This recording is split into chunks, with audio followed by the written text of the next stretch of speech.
sacerdotes obedeciam à fé.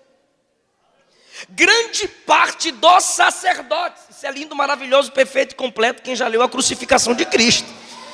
Porque foram esses homens que disseram: multidão, a gente paga e vocês gritam, solta Barrabás e crucifica Jesus. Foram os sacerdotes que odiaram Jesus, perseguiram Jesus, prenderam Jesus, na visão humana e terrenal, aqui embaixo, tá? E disseram: crucifica Jesus, porque ele não é nada e não pode ser nada. Esses homens que odiavam Jesus desde o princípio do seu ministério, agora, quando a igreja não abre mão dos seus valores, estão se convertendo e se entregando ao Senhor Jesus. O resultado. Entendido isto, diga amém.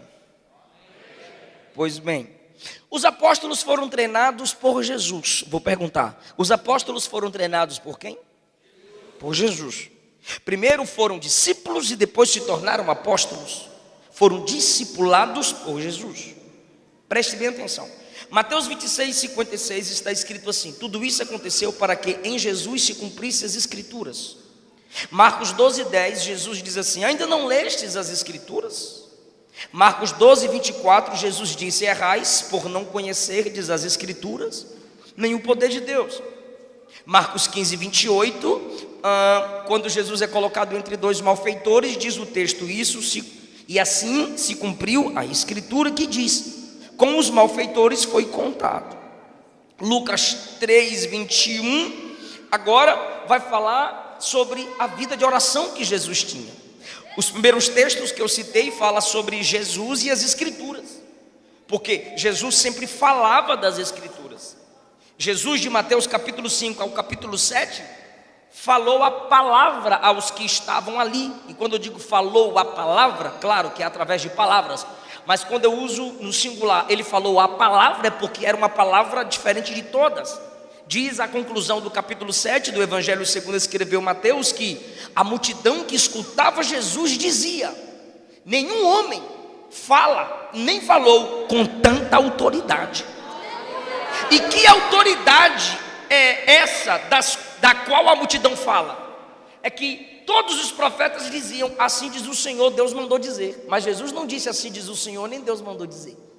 Jesus dizia assim: ó, ouvistes o que foi dito, eu porém vos digo. Irmão, nenhum profeta poderia falar assim. Os profetas no máximo poderiam dizer: vocês ouviram alguém dizer, mas assim diz o Senhor. Jesus não. A primeira expressão de Jesus está escrito, Mateus 4. E depois Jesus diz: vocês ouviram o que muitos disseram, porém eu vos digo. Ele está dizendo: eu mudo. Eu mudo, eu altero. Essa é a autoridade. Que Jesus não era um homem falando de Deus aos homens. Jesus era o Deus entre os homens falando de si mesmo aos homens. Então a multidão olhou para Jesus e disse: ele tem autoridade, porque ele muda o que todo mundo falou. Aleluia. Então os discípulos foram treinados por Jesus, a própria palavra encarnada.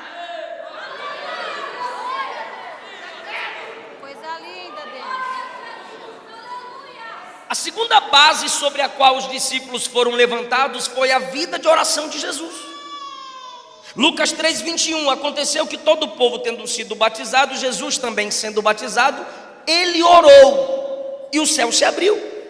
Lucas 6, 12, aconteceu que naqueles dias, Jesus saiu ao monte a orar e passou a noite em oração a Deus. Ou seja, ele procurou um lugar reservado, que Jerusalém é uma cidade pequena, principalmente no tempo de Jesus, e muito movimentada e barulhenta. Era as patas do cavalo, né? Pacotá, pacotá, era aquela barulheira toda. E Jesus então se isolava para orar. E ele orava no monte. Não é que a Bíblia está mandando tu orar no monte, porque tem gente que só ora no monte, e porque ele ora no monte, quer que todo mundo ore no monte. E eu não sou obrigado a orar no monte só porque tu ora no monte. Deixa eu orar no meu quarto. Porque o mesmo Jesus que orava no monte disse: quando fores orar, entra no teu quarto, fecha a porta e ora em secreto. E teu pai que estiver em secreto te recompensará. Ore no monte, mas não perturbe quem ora no quarto, pelo amor de Deus. Eu já orei até no monte de coberta, assim, coberta e orando, entendeu?